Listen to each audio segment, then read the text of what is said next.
Y así la vida de Antonio comienza a hablar todavía. De hecho, está bastante lleno lo que es este pequeño libro de 143 páginas aproximadamente, más o menos. Y ese libro habla de todas estas disciplinas espirituales de la vida de Antonio y de cómo se enfrentó con demonios, cómo hubo sanidades. Este hombre llamado San Antonio Abad sanaba, expulsaba demonios.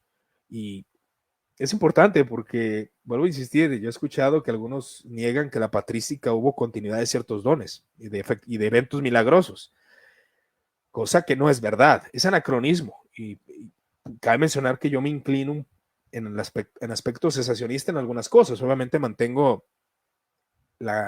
los puntos de la sanidad y aún de manifestaciones demoníacas como cuestiones posibles, claro está, en las cuestiones espirituales. Entonces, Antonio luchaba con demonios, como ya hemos visto, sanaciones y tenía visiones. Y él tenía un respeto por la jerarquía de la iglesia, a pesar de ser un monje apartado en el desierto. Cuán paciente era su conducta y cuán humilde su alma, dice Atanasio acerca de él. A pesar de sus cualidades, tenía en gran estima la regla de la iglesia y quería que todos los clérigos los aventajaran en honor.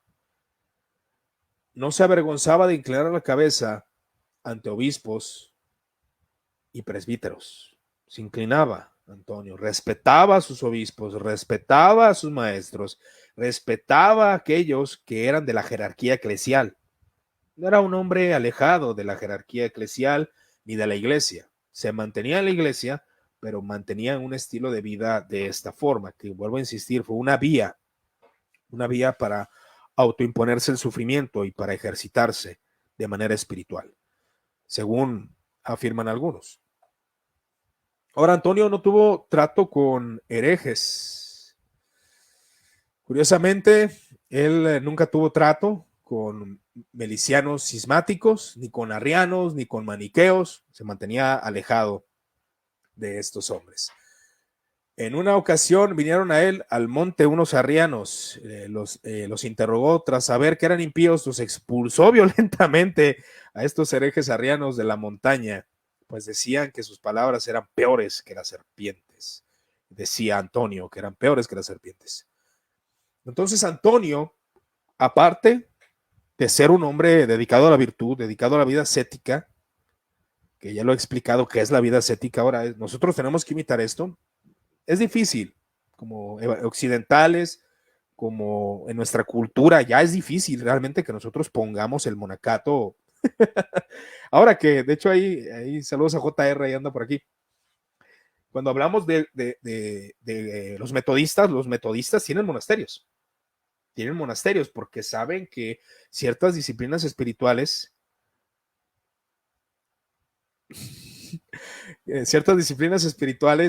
saludos a JR, ahí anda molestando. Algunas ciertas disciplinas espirituales, los metodistas tomaron de esto, tomaron del monacato, el papá de John Wesley. Entonces, es difícil aplicarlo, pero, yo pienso que como críticos, como cristianos, debemos de cuestionarnos, ¿a qué hora me estoy levantando? ¿A qué hora me estoy durmiendo? ¿Cuánto tiempo estoy meditando? ¿Cuánto tiempo estoy leyendo? ¿O cuánto tiempo estoy meditando lo que se me leyó en la iglesia? Porque cabe mencionar que la iglesia de los primeros siglos no tenían Biblia, ni no leían en sus casas, y no está mal hacerlo, no hacerlo. No está mal que yo no lea la Biblia en la semana, lo que está mal es que no medite en ella, que no piense en ella, que no la considere, que no tenga disciplinas espirituales, y todo esto nos puede ayudar. Entonces, una vez los arrianos mintieron y dijeron que Antonio pensaba igual que ellos. Al oír esto, se indignó y quedó lleno de estupor. Tras este suceso, llamado por los obispos y por todos sus hermanos, bajó de la montaña y acudió a Alejandría y condenó públicamente a los arrianos, diciendo que su herejía es la última y precursora del anticristo. Y ahí sí, yo lo creo.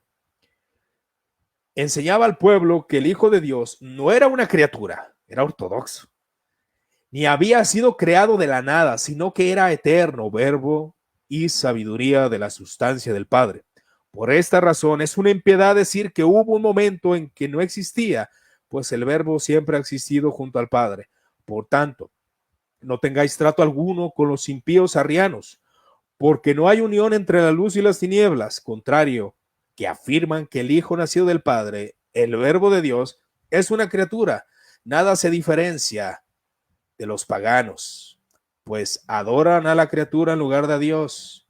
Creed que toda creación se indigna contra ellos porque enumeran entre las cosas creadas al Creador y Señor del universo, y en el que todas las cosas han sido hechas. Yo pienso, este lenguaje es de Atanasio. Yo pienso que Atanasio le metió de su cosecha.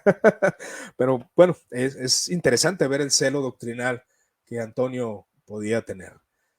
Entonces, no tenía modales toscos de un hombre que ha vivido en la montaña y cuya parte de vida ha envejecido, ¿no? Sino que era afable y era una persona sociable.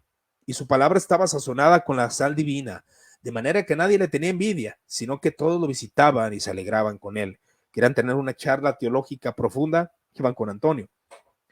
Y vuelvo a insistir, la meditación, el tiempo de soledad, el análisis crítico, el estudio escritural, el análisis de la vivencia, de estar en la comunidad, ver los sufrimientos de la comunidad y pensar y meditar en ellos, es lo que ha caracterizado a los filósofos y teólogos más profundos del cristianismo. En una ocasión se le acercaron paganos, filósofos, a hablar con él, y él les decía: yo soy un hombre que no soy de letras, pero sí de mente. Y la mente me lleva a analizar las cosas. ¿Qué fue primero, las letras o la mente? Los paganos filósofos le dicen, la mente.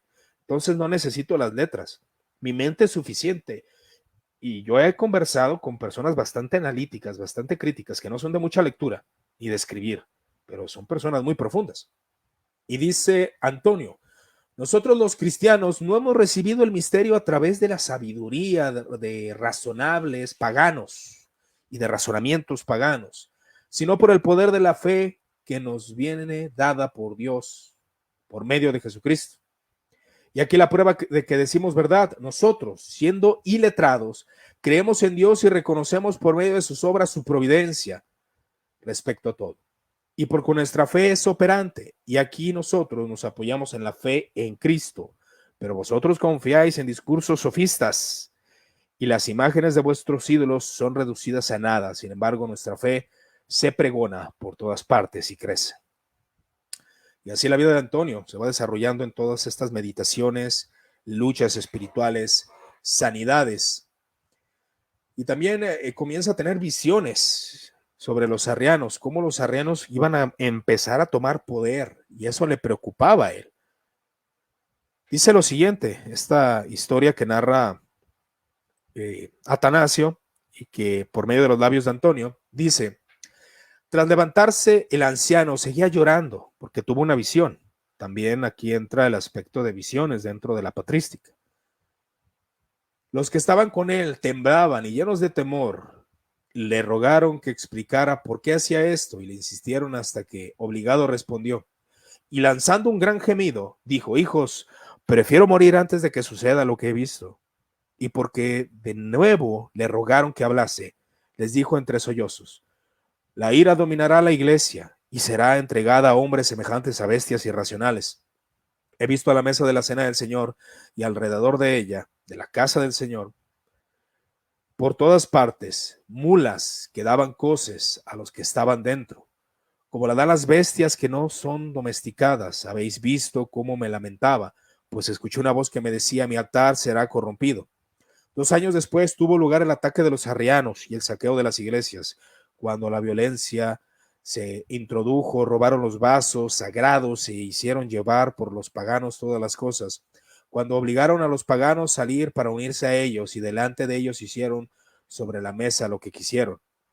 Entonces todos comprendimos que las cosas de las mulas de Antonio, que Antonio había visto, significaban lo que ahora estaban haciendo los arrianos, privados de razón como bestias, una visión, y era creída por la iglesia. Este hombre tuvo una visión y los cristianos, como San Atanasio, creyeron que era una visión divina. Y rápidamente la iglesia recobra su dignidad y la recobrará, y resplandecerá como suele, y veréis a los perseguidores regresar, y la impiedad caerá sobre sus propias guaridas, mientras que la fe religiosa se extenderá por todas partes segura y a plena libertad. Tan solo no os manchéis con los arrianos, su doctrina no es de los apóstoles, sino de los demonios y del diablo. Su padre, o mejor, es irracional, estéril e impropia de una mente recta como la irracionalidad de las mulas. Y esta profecía puede interpretarse con lo que ocurre en el concilio de Nicea, con lo que ocurre en el concilio de Constantinopla, cómo realmente la doctrina arriana fue vencida, aunque tardaron mucho tiempo, de hecho, pero fue derrotada, no es la postura oficial de la iglesia, y Atanasio lo sabía.